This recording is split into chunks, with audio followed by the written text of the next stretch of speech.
Into it. My name's Chris Cooley. I'm a local entrepreneur. I've been in Rochester for about 13 years now. And Richard and I, years ago, dreamed up a little thing called RocGrowth Coffee, which was a spin-off of RocGrowth Candids, which were in-person interviews.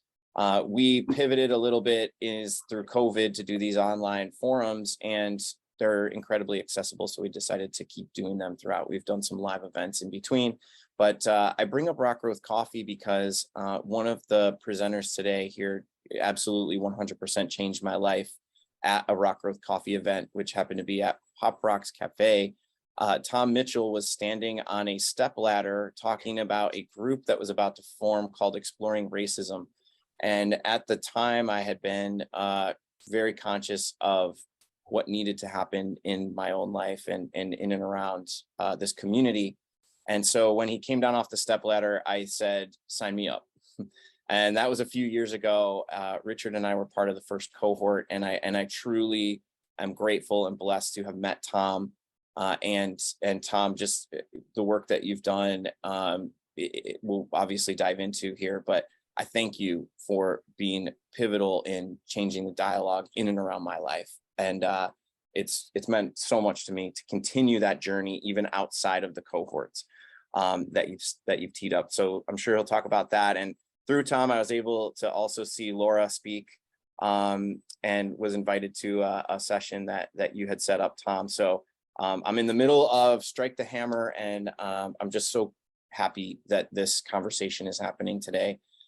Richard, I know we've talked a lot about this, and so I'm really ready and excited, as I mentioned, to be here, listen, and be a part of the conversation by being present. So thank you everyone for being here. And Richard, I'll let you take the floor.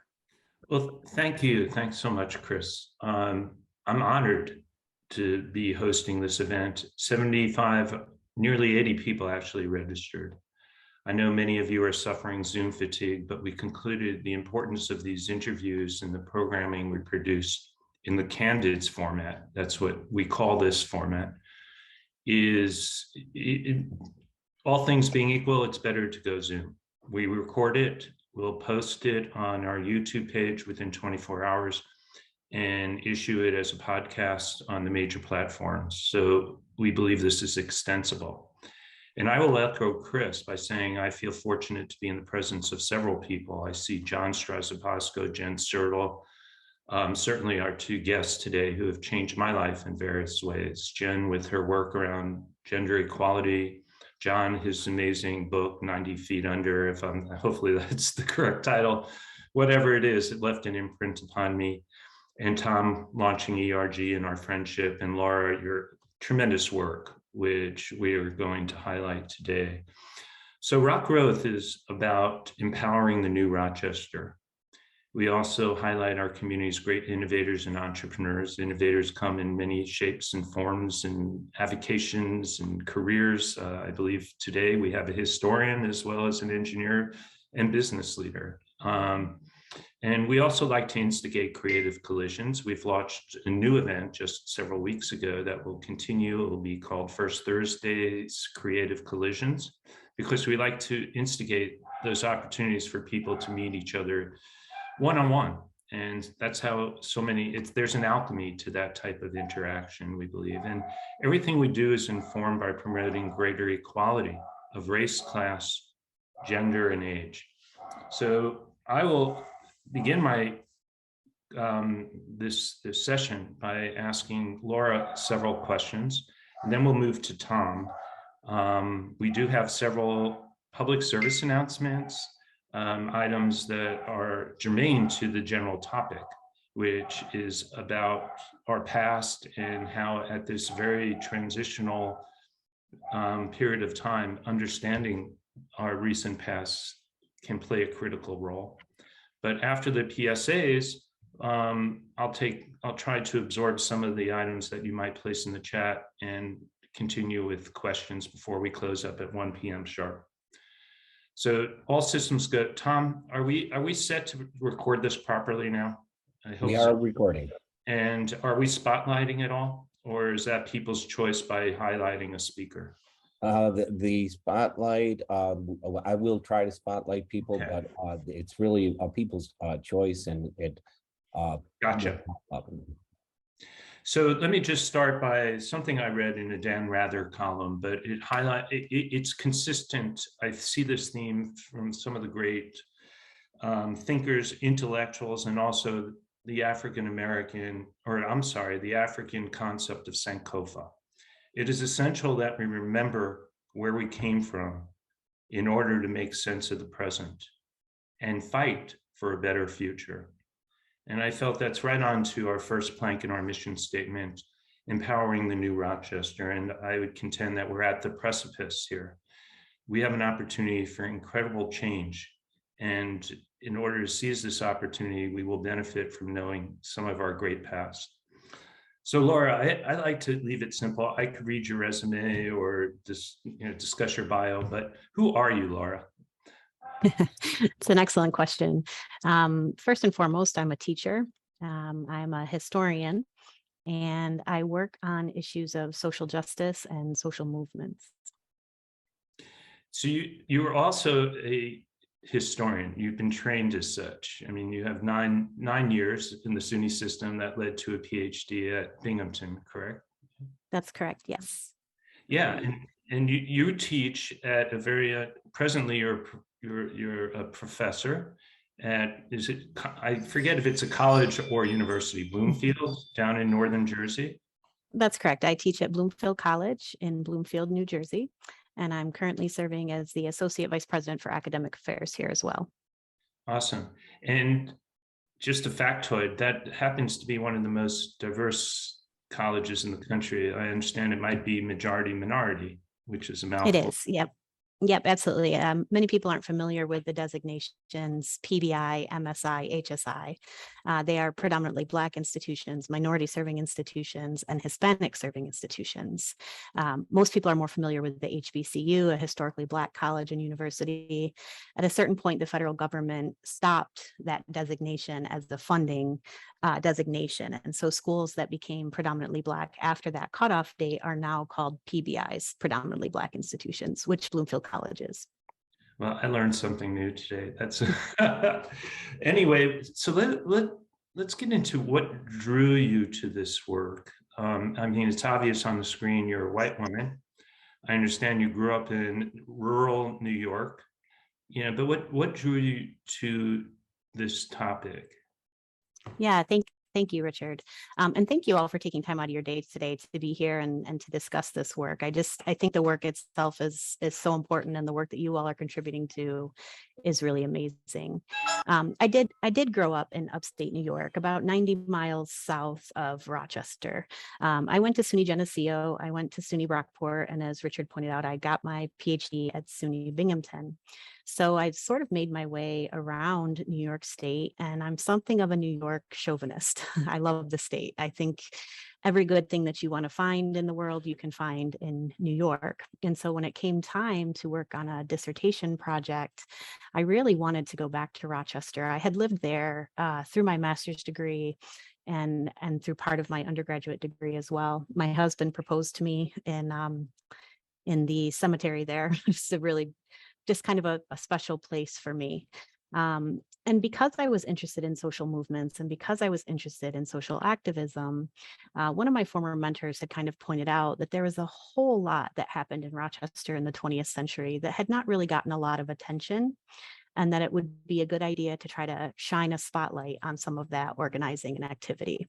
So I got started. I started with an oral history project. I interviewed somewhere around 40 people who were active in the I'll say in the era. Not all of them were social movement activists, but they were around and present. And that sort of led to, a lot of time in the archives, and those archives span the city of Rochester. They spanned Sanford, Florida, Indianapolis, California. The Rochester story is really quite far flung now. I would say that Rochester has its own kind of diaspora of social activists. So that's really kind of the genesis for this, Richard. That's wonderful. Someone is ringing my doorbell and my dog is barking. Some things about Zoom. I'm so sorry. So I want, I majored in history as an undergrad and have some exposure to the profession, and it is considered a social science and it's rigorous. I just want people to note as well that in the chat, I posted a link to Cornell University Press, where you can purchase it for a 30% discount to the Amazon price. And to get an imprint from Cornell University Press is not the easiest thing. So this is a considered serious scholarly work. So would you discuss a bit about the research, the process, capturing oral history, what it was like for you to go into the thick of this period where so many of the people who were actors were still around, still with their contemporary mindset? I mean, it's not like studying something in the 19th century. So could you share that with us, please, that journey? Uh-oh, you're paused. Is it me? I see Tom moving. I think Laura's frozen. Looks like Laura's frozen. Okay. 20th century, beginning in the 20th century. Many of your subjects are available to talk back, and they do talk back. And certainly that was a critical part for me in doing this project. It should be no surprise. I present my own kind of background very clearly. I'm now a middle-class white woman, and I was writing about a community that was not my community in many ways. And so that introduces a number of important layers when you're doing historical research, and certainly when you're interviewing people. There is a long tradition actually in the field of history of white people writing the histories of Black communities. And it's a troubled and problematic history. And so I was very much aware of all that when I went in to do this project. And one of the ways that I tried to navigate that or combat it is to really let the voices of the people that lived through this speak more loudly than my own voice. Now that requires, as a historian, putting voices into conversation. It requires you to kind of craft a narrative. But I wanted as much as possible that the book really reflected the voices of the people who are represented in that book. So I think that's just kind of an important thing to put out there. Some of the people that I interviewed would not go on the record for an interview until they had interviewed me. And that was a really great experience as well. So I think kind of the important thing about this text, about what I learned in writing this text, was just how active and important Rochester was in this era from 1940 to 1970. A lot of things that activists were doing in Rochester at the time were connected to both the national and global movements. And in some cases, Rochester was really in the forefront. And what I've found since the book was published last April, a year ago April, was how many people are just unfamiliar with this past. Now, the book I wrote is not the only history that could have been written about this period in Rochester's history. You know, when you choose to write a book, when you choose to privilege certain voices or certain narrative lines, you are also making a choice not to privilege other voices. Some of you will be familiar with Justin Murphy's book, Your Children Are Very Greatly in Danger. I wrote almost nothing about education in Strike the Hammer, and yet education was such a key component of what was happening in Rochester in that same time period. So I think importantly, this book is not, it cannot be the definitive book on Rochester's past. Well, it sounds like there's an opportunity for scholars to continue the work. And absolutely. So I found your introductory remarks in the book to be wonderful, a wonderful summary of some of the important strains that distinguished what was going on in Rochester and placed us in the vanguard of what I'm calling the Northern Civil Rights Movement. Sure. Well, we're going to bookmark it for later. Why virtually everyone I approach, many of whom are leaders in this community, have no clue. But, you highlight the distinctions between what was going on here early as the North activated versus the South. Would you highlight some of the distinctions, please? Sure. And I'll really try to do this in two ways, Richard. Nationally, if we're thinking about the two regions, we didn't have a formalized, codified, legalized Jim Crow system in the North. We certainly had Jim Crow. It just wasn't written into our legal codes. And so for Northern activists, the civil rights struggle was not the same as it was for Southern activists, where they had a tangible kind of goal that they were working towards, and that was to undo the laws that made segregation legal. In the North, segregation was much more amorphous and kind of difficult to get at. One example of this from the city of Rochester is to look at the availability of jobs in 1950, like 1950 to 1960. The unemployment rate in Rochester was less than 2%. It was just absolutely incredible. Rochester was making promotional videos and sending them around the country, trying to attract families to come to the city and settle so that they could fill the jobs that they had available there. But the unemployment rate among African Americans was shockingly higher. Companies like Kodak would not hire African Americans unless they were working as janitors. In some cases, there's a kind of folklore in the community that when a Black person went to Kodak and tried to submit a resume, it went in file 13, which was the trash can. And so you have this kind of very difficult civil rights struggle in the North. It's slippery. It's not really as tangible as it maybe was in the South. So I think that's one way that you kind of have a Northern movement that is distinct. I think another way that we really see the Northern movement being distinct is that you're much more likely to see a kind of what we would now sort of identify as a Black power ethos, a kind of unwillingness to be mollified with partial victories.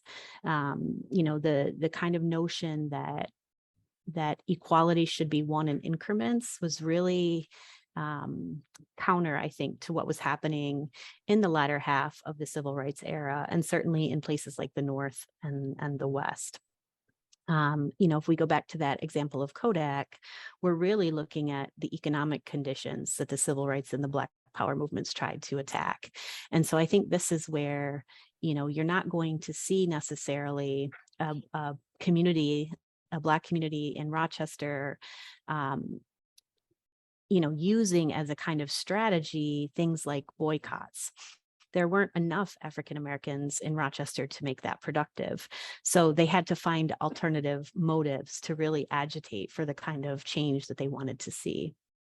So let me pause there, Richard, and just ask if I kind of hit what you were looking for. Yeah, well, I think we could go on for hours, and I'm going to try to keep this concise and then get Tom in so that people walk away and read your book and talk about this and continue studying it and perhaps employing it in their work around the community.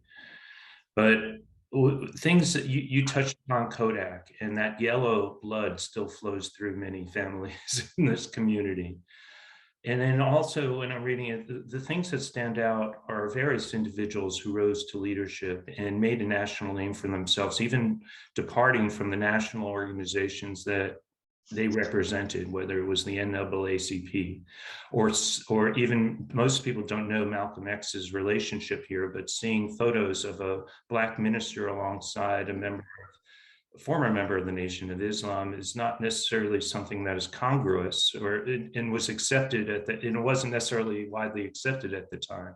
There were some bad things in a good way, good trouble going on, like very radical things. And I want to just go out a few names and you respond and they need to be recognized and appreciated. Two of them are on the wall of East High School now, thanks to Ephraim Gabre, a talented artist. There's Connie Mitchell and Franklin Florence. And the other thing is there's a group of people, the women, had a tremendous role in this movement throughout the 60s. So please, I'll open up. You could probably go on about those individuals and the women who were engaged. Yeah, absolutely. I mean, Connie Mitchell is a perfect example of somebody who just spent her entire life in service. Another one is Mildred Johnson, and she does not have the kind of star power in Rochester that somebody like Connie Mitchell has. But honestly, there was no story that I was told about movement history in Rochester that didn't include Mildred Johnson. She was fierce and unapologetic, and she was absolutely everything you would want to see in a social activist. Reuben Davis, who was a member of the NAACP and an attorney and later a judge, told me that before there was a public defender's office in Rochester, Mildred just worked as a one-woman, self-appointed public defender's office. She would, somebody would be brought up on charges, some kind of petty crime, what have you. She would go to the court and represent them. She'd say, "Your Honor, can I approach the bench?" And she just behaved as if she belonged in absolutely every space that she was in. And in doing so, she carved out an incredible space for women and for the African-American community in Rochester. I think it's really sad that we don't have better monuments to her, in whatever form those might take.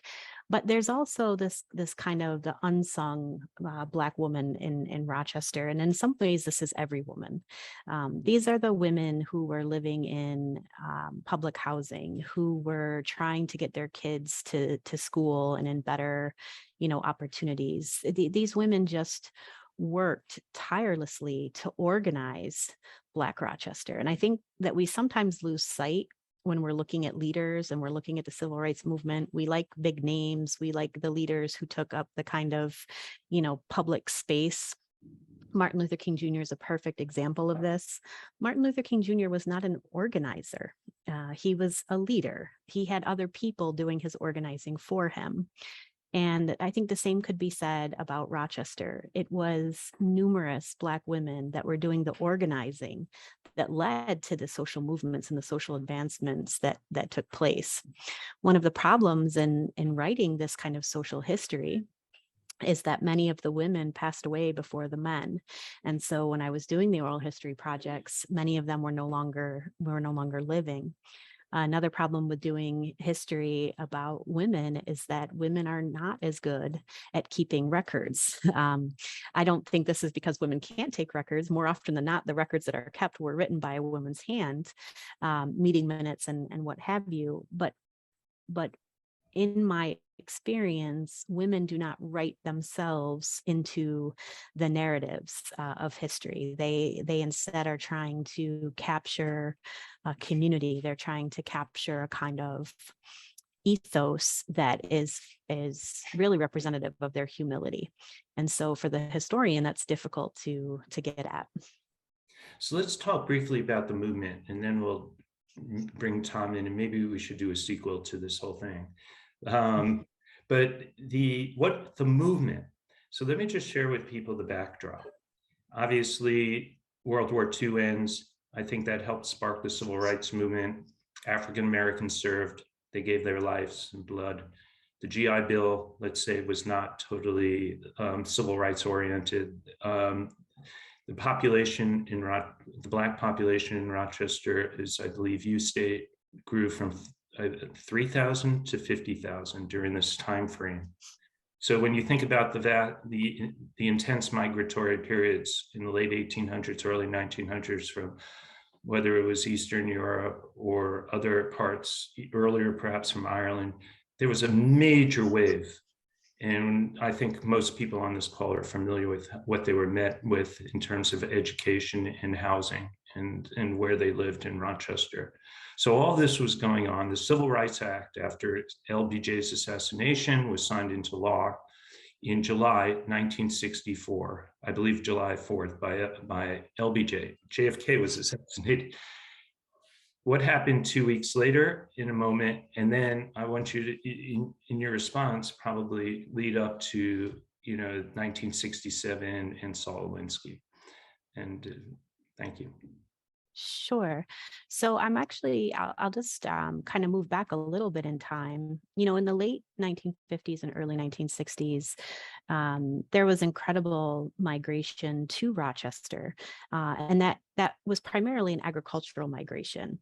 But there were also a handful of very well-educated, primarily chemists, who ended up working for Eastman Kodak. These two groups of people together found what I have sort of defined as a unity of experience in Rochester. It didn't matter if they were uneducated agricultural migrants. It didn't matter if they had a PhD and worked for Kodak. They were being corralled into two neighborhoods in the city of Rochester, that historically immigrant communities that Richard kind of pointed to. And they were also being contained by the Rochester Police Department. There's very much a long history of place and space, and it was the police department's job to maintain these spaces. And so the Black community really kind of bonded over the experience of police brutality and police overreach. There was a great deal of movement prior to the 1964 uprising that takes place after the signing of the Civil Rights Act. Rochester was one of the first communities in the country to have a police advisory board, a non-police oversight of their actions. And so in that way, they really served a kind of important example of how that could happen. Ministers, both Black and white ministers in the city of Rochester, worked really hard to support the Black activists who were engaging in this battle around police brutality. So it's not surprising that when the uprising happened in 1964, it was a response not only to an act of police aggression, but also to this kind of widespread knowledge and experience in the community that the police did not treat African Americans the same way they treated their white neighbors in Brighton or Greece. And so the uprising happens in 1964. May I butt in one moment here? In 1964, please. I also learned the inner loop finally opened after many years of construction, and RAT had formally decided to relocate from the city in Cornhill to Henrietta. All of that also occurred in close proximity. Great. Thank you for the context, Richard. See, there's lots of books to write about the city of Rochester in this period of time. So there is a kind of frenzy after the uprising in 1964.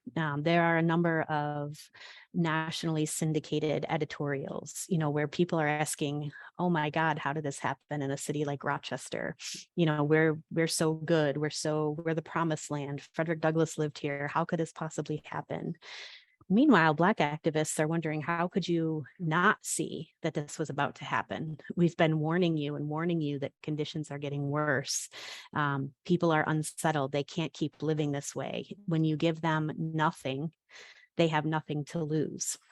And so in the wake of the uprising, there was, what I would describe as a kind of organizing frenzy. The Black community was ready to go. They knew what they wanted. They had their leaders. They were ready. It was really the white community that had to negotiate, what are we going to do here? And of course, the national context is that I was hard pressed to find an article that described the uprising in Rochester in this moment that did not also mention that Kodak was headquartered in the city of Rochester. And so the two really were synonymous, which made the uprising very embarrassing to Kodak. It was kind of counter to all the things that they had been trying to promote about their company and about the city of Rochester. So there are, a number of white people in positions of power who decide that the movement needs to be partnered with at best and contained and directed at worst. And so what we see is a number of organizations coming to the fore. You may know that Action for a Better Community was born in this era. The Urban League was finally allowed to organize in Rochester in this era. Of course, that had happened in Buffalo and Syracuse much earlier in the 1920s and 30s, but Rochester had really kind of worked to keep that out. I think there's also, of course, the Fight organization, which most people are familiar with. They kind of fashioned themselves as the vanguard of the Black community, the kind of leading Black organization, civil rights organization. And they created an organizational structure working with Saul Alinsky from Chicago, where they were able to really become an umbrella organization for other organizations. And what that did was allow people to organize around their local issues and their local movements, but also enjoy the power of a much larger organization. So if I lived in, the names are escaping me now, but I'm trying to think of some of the settlement houses or the, some of the housing communities. Charles Street, Baden Street. Yeah. Baden Street is a perfect example, right? So if I was living at Baden Street, now I could become part of an organization of other people who lived at Baden Street, who worked in and out of Baden Street, who were in that neighborhood and could organize around our specific issues. Then the Baden Street organization became a member organization of the Fight organization. So it was a way to really consolidate power while still meeting the needs of local people. Really, really incredible organizing strategy. And then, you asked Richard about kind of leading into 1967. One of the things that the Fight organization decided they had to take on was the lack of jobs for African Americans in the city. It doesn't matter, this is a kind of a well-known, saying in the civil rights movement. It doesn't matter if you can buy a hamburger at the front door or the back door if you can't afford a hamburger. So economic considerations were really kind of front and center for the Black movement in Rochester at the time. And of course, at that point, where Kodak led, all others would follow. And so the Fight organization went to negotiate with the Kodak executives. And they were just basically shut down. Eastman Kodak was staunchly anti-labor union, and they did not want to negotiate labor conditions or hiring with the Fight organization. So over the next 2 years, there's a considerable struggle between Kodak and Fight to try to come to some agreement. It makes national headlines. The National Council of Churches, a number of national church groups get involved on the side of Fight. A number of colleges get involved on the side of Fight. And ultimately, they develop what's called a proxy strategy. And so every year, Kodak held its shareholders meeting in Flemington, New Jersey. And so Fight asked people who held shares to sign over to the Fight organization, their proxies, to vote at the shareholder meeting. It was a way to disrupt the meeting and try to push Eastman Kodak into working with them. And so they're not successful in Flemington, but they raise enough trouble, good trouble, in the language of John Lewis, that a couple of months later, they do actually agree to Fight's demands for jobs. And so that's kind of the most flashy example of what happened. But behind the scenes and in less flashy, less kind of sexy ways, you do have the Urban League continuing to fight for jobs. You do have Action for a Better Community continuing to fight for jobs. Many of the businesses and the social organizations, community organizations, form the Rochester Business Opportunities Council. This was a great laboratory in some ways for how Black economic development could have really been an incredible feature of the late 1960s and early 1970s. Rochester was really trying out a lot of different strategies that were then emulated in other places. So I'll kind of pause there, Richard, and see if That's good, because I think I want to highlight the positive. I think Rochester has this capacity to be in the forefront of change and innovation. We obviously knew that mid-1800s, George Eastman was incredibly progressive in what he did in the early 1900s and what he established for us to still treasure this day in Rochester. And then this occurs in the 60s. And this is where I want to segue to Tom. Tom, you're on mute. But you were led to this work in 2015. Why don't you just tell us briefly about ERG and what inspired you to do it, and also how you've scaled it up and the reception you've had in the community? Please, Tom. You're just first of all, you're the managing partner of Bergmann Associates, a very large, successful engineering and architectural firm, and you're a stalwart member of the community. So, Tom. Well, I hate to take away from Laura's conversation. It's fascinating. Even though I've read the book, there's a lot more insight that she offers, and thank you for that. Well, I think that just to not dominate too much time here, but to frame it as, I've always been looking for change, and at the time, being the CEO of Bergmann Associates, I wanted to see our organization more diverse, greater number of people of color, a greater number of women in the business, and so on. And we weren't. There wasn't a great pool of talent in the Rochester area, African Americans that either showed an interest in engineering, architecture, planning, and went to school to prepare themselves. And even when we were hiring, there was often this idea that a meritocracy you needed to be kept in order, that that the individuals that we hired had to have the highest grade point average or the best experience. And what I recognized, that doing it that way, we were never going to change. We weren't going to raise our percentage. And each year when I signed the EEO statements, the equal employment opportunity statements that the federal government required, I recognize the fact I'm signing something here, but we're really not making that progress. But part of it, was also recognizing this, even though people said they wanted to see, people wanted to see, and I think, they maybe indicated, that their interest in good intentions, they didn't exhibit it in the hiring.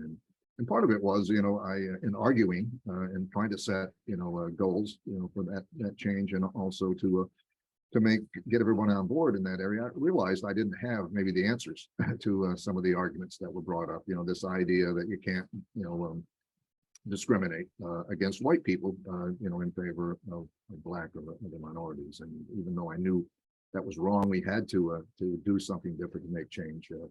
But I recognized that I needed to know more. I didn't understand the history of Rochester. I didn't understand the history of race. It's something that's not taught. And there's even today, as we know, great resistance to teaching our full history, in our schools, and even, not only in the K through 12, the college, university. So I sought that, and I met an individual. His name's Frank Serapoli. He was on the call here today. I was at a conference that he had organized here with a writer, Debbie Irvin, who wrote Waking Up White. And as part of that conference, I stood up and said, if I didn't force people to hire this person, this Black person, this person of color, it didn't happen often. And that's not the way you can run an organization that's, almost 500 people. You have to, allow it. And anyways, Frank invited me to a support group that existed in the area. It was, I think about 8 white men that ran organizations, and we really helped one another with trying to deal with, how do we overcome this resistance? We had people of good nature, they seemed to want to do the right thing, but again, they had this idea of this meritocracy. Anyways, that group helped. We pointed out a lot of things that could be done, educational opportunities for employees. Encouraged me and others in the group to stay the course, and we quickly decided to actually invite other leaders in the community into the conversation and organize 2 small groups, I think maybe 9 or 10 each. But we didn't have really a program, and same thing as everyone was ignorant as myself.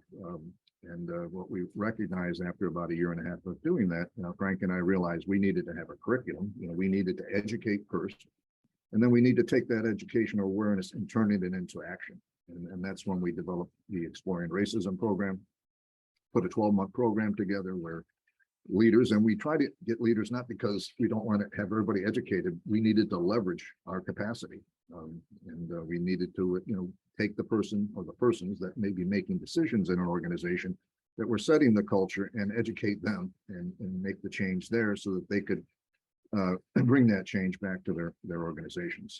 So we put it in place. Richard and Chris Cooley, Richard Glazer were our first class that we started in September of 2019.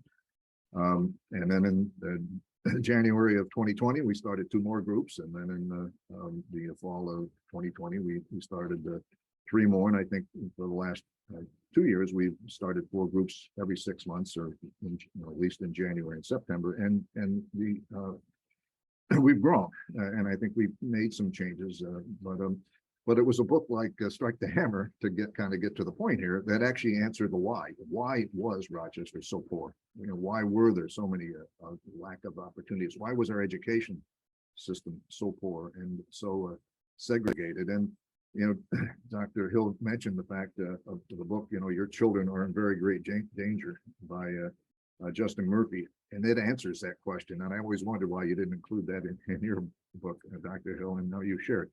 But, the stage was set years ago. It was set when Frederick Douglass was here in terms of this desire to be segregated. He suffered through it. And even though we had abolitionists in the community that supported him, we've been pretty much a town city that supported segregation. And Kodak did it. George Eastman, for all the good he did wanted to have a separate but equal society. So that's the background. But for the Exploring Racism group, what we recognize, we need to educate, but then we need to do something. And our program is 10 months of learning. And then we take that awareness and we expect each participant put an action plan together for what they're going to do in their personal, in their business or organizational life, and in the community to make change. And it's that where we've seen, I think, significant change.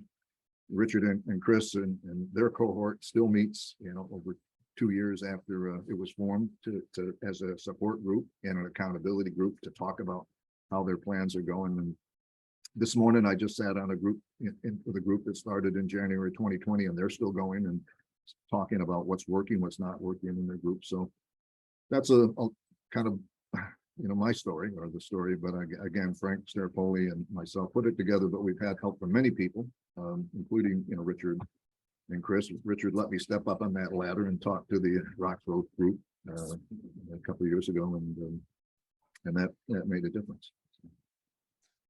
That's awesome, Tom. This is great. I'm enjoying this, by the way. I hope everyone else is. I see 53 people are attending, and that number hasn't budged. So I'm going to try to continue to captivate you and segue to one of the most remarkable friends I made in the last few years, Jackie Sprague. And boy, her family connection to this community predates Frederick Douglass. And Jackie, I'm not sure if Tom can highlight you. I believe you're still on. Unmute yourself.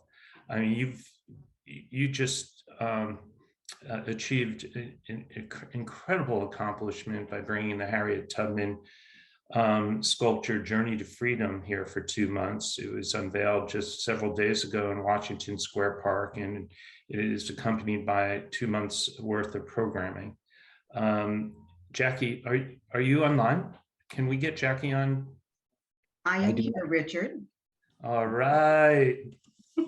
Again, it's very special because I think much of what Laura shared was a personal experience to you and your family. So, but you have your 2 minutes for a public service announcement. Well, the public service announcement, number one, is Tom, you and I have interacted at the very early stages when we were going to start the Harriet Tubman Bicentennial Celebration. So I definitely will be cycling back to you. And Laura, it is absolutely a pleasure to meet you. I thank everyone for being on this wonderful Zoom. Richard is fantastic in organizing these opportunities that have the dialogue amongst different people within the community. I think that is extremely important. I must say that we have a tremendous amount of work to do. I would like to begin to see that when we do this work, that we are very inclusive across the racial lines. And just let me give you an example. When there are opportunities to write books, when there are opportunities to do various types of sessions, the inclusion and the invitation, like Richard does, is absolutely phenomenal, to invite the full community, and he gets very good participation.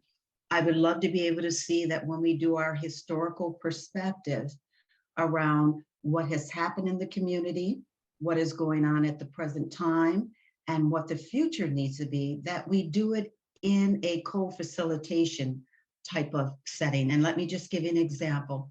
I have asked that when there are discussions around Harriet Tubman, that if you are going to bring in an authority around Harriet Tubman, and to make sure that the authority that you're bringing in has a very vital connection to the history from the family perspective.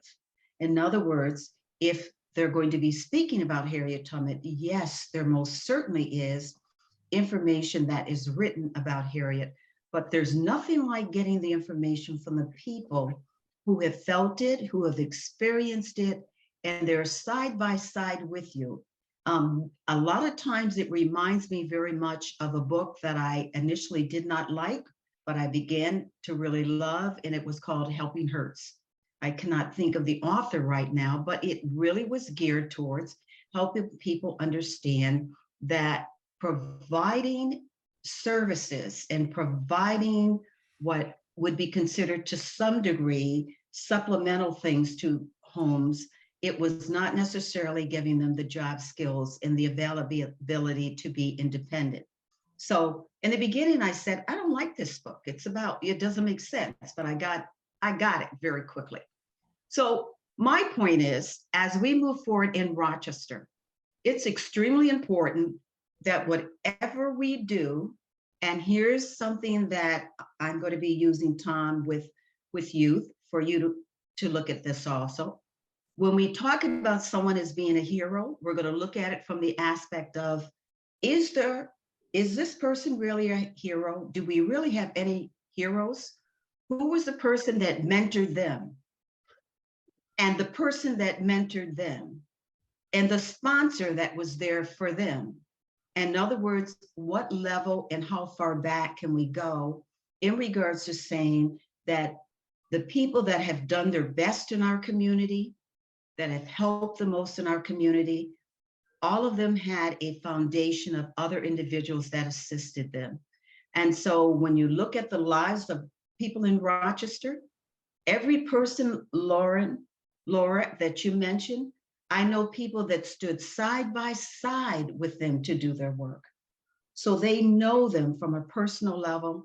They know the contributions to the community, and together they can tell the story that even puts another level of value to get to the emotional, to get to the aspects of it being genuine, and to be able to share it from the aspect of where we were and where we're going.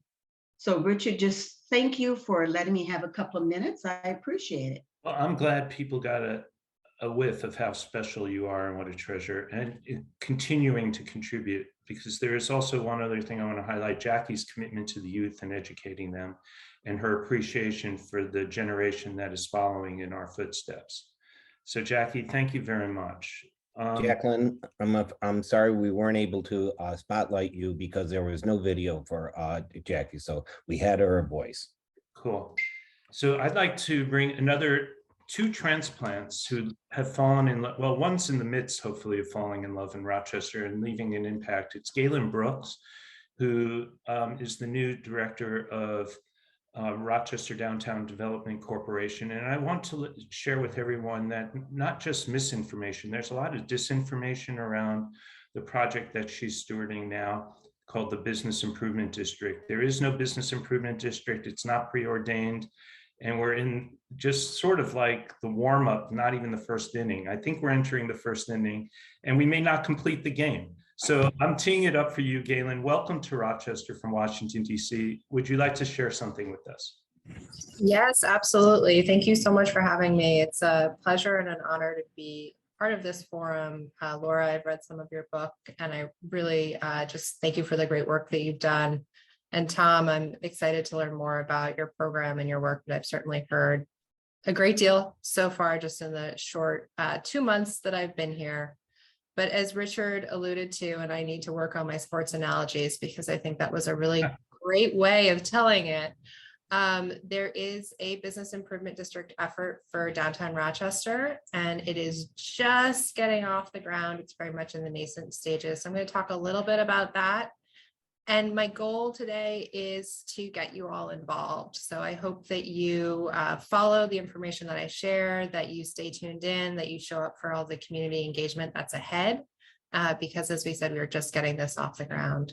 But I am new to town, as I said, and as Richard shared, and I'm heading up the Rochester Downtown Development Corporation and also a group called the Rochester Downtown Partnership, which was just stood up a little while ago in late 2021. It's a public-private partnership, and it's charged with focusing on and stewarding initiatives for downtown and the Riverway, particularly around the Rock the Riverway effort and the new spaces that are being created there. So that is where this bid effort is born out of partially. It's both to reposition and revitalize downtown in a forward-facing fashion, but also to look at and provide a management entity for the Rock the Riverway spaces.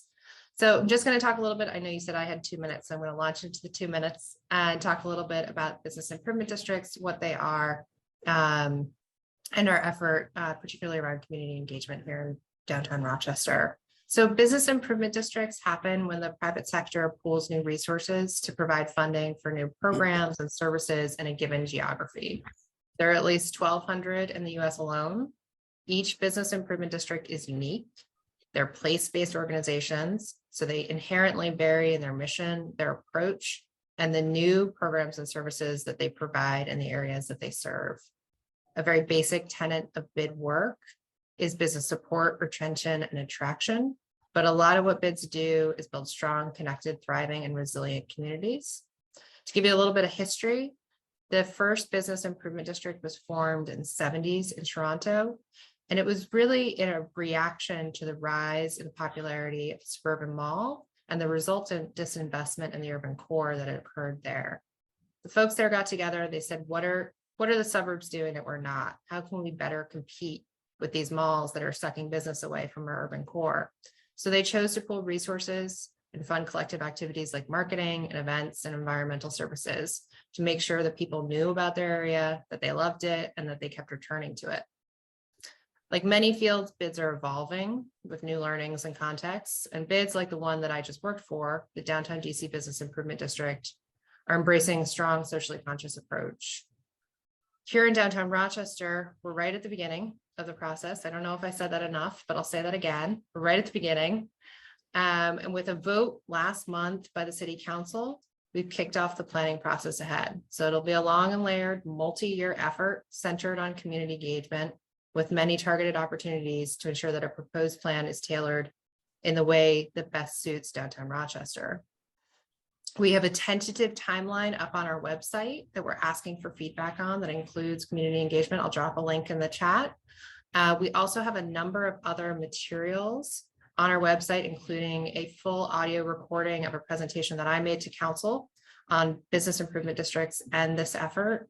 FAQs, other documentation to help educate folks on what's going on. But as I said, there's a long process ahead, and we hope that you get involved, and I'll drop that info, including our email address, into the chat for you.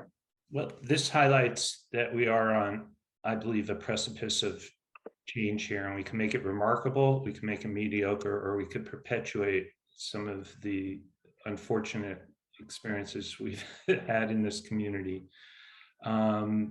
And the business improvement district is, as you mentioned, is an outgrowth of the investment in the Riverway and a revitalizing downtown. And I believe my team at RocGrowth, we're all in sync. We would like this rising tide to lift all boats, particularly those folks who've remained in the city and may have been disadvantaged over the years. So on that note, Allison Mayer, Allison has moved here from New York to take over Writers and Books. She's been here several years. We hit it off immediately. I think we have that New York City energy. You have a tab on your site called Anti-Racism Resources. You have your annual event where you all read a book. It's called Rochester Reads. Why don't you share some information and why you think you've been asked to join us for a PSA today? Oh, thank you, Richard, for the opportunity, and thank you, everyone, for being here. Actually, my last name is Myers. So I've been here since May 2019. I very much qualify as a newbie in Rochester, especially in Rochester's terms, where there seems to be this cultural phenomenon called being a Rochesterian, which is often kind of inflected by the challenges of Rochester's history, which we're talking about today, around classism and racism and other kinds of economic impacts. So I was fortunate in that when I applied for the position of Executive Director of Writers and Books, which is Rochester's nonprofit literary arts organization, that I had many interactions with my board of directors and staff around the purpose of Writers and Books and what I thought could be some changes in our vision in becoming much more of an engaged community partner and a learner in the shared classroom of Rochester. So Richard, thank you for highlighting Jason Mott's upcoming visit to Rochester. Jason Mott is the acclaimed author of the novel Hell of a Book. And this was chosen by our volunteer community-based artistic advisory committee as a text that particularly engages with critical conversations at the national level and clearly in our city. Today, I'm very excited that Jason will come and deliver 3 admission-free readings in Greater Rochester, as well as he'll pay a visit to Attica and a visit to School of the Arts. Been very generous with his time, excited about that. I hope time permits for me to just give you a really thumbnail sketch of what Writers and Books has been up to in the 3 years since I've been privileged to be with the Allison, I'm sorry, I'm glad. Out of time. Yeah, we're running out of time, and I want to be mindful and respectful of people. So, okay. One more. You've given a bunch of things that I'm really glad you highlighted. The Rochester Reads. That's an action item. But you're part of the community. I know you show up for our events, and we'll find more opportunities to give you some. Okay, well, let me direct everybody to wab.org at least. So because there are many, many programs and events that are completely admission free or offered on a gift economy, because our goal is increasing access. So please check us out. Thank you. So on that note, I've been reading the chat. It seems like there's just a lot of love in the air and commendations and a sense of community collaboration and working together to make Rochester be what it can be, a wonderful place. Thank you all. So the next upcoming events will involve what we're calling that first Thursday Creative Collisions. It's at Rock Brewing, 5:30 to 7:30. We do push out information via social media and email about that and all our upcoming events. So that will be on a Thursday, October 7th. And following that, we'll do another virtual Candidates event, just like this format, on October 12th. The week of Indigenous Peoples Day, and we will be highlighting, again, another remarkable individual who lives in our midst, Peter Jemison.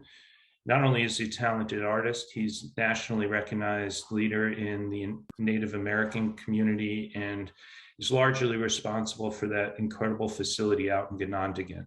So stay tuned. Please share this whatever way, let other people know, rockgrowth.com, sign up, register, go to our Facebook page, Instagram, whatever. We're an open, community-driven organization, and all your feedback is welcome. info@RocGrowth, or you know how to find me, some of you. We appreciate it. So have a wonderful afternoon. Thank you, Laura. Thank you, Tom. Thank you, Allison, Jackie, and Galen, and my team, Chris Cooley, Tom Myers, Josh Krager, Todd Fleming, and Mike Thaney. Thank you very much. Thank you, everyone.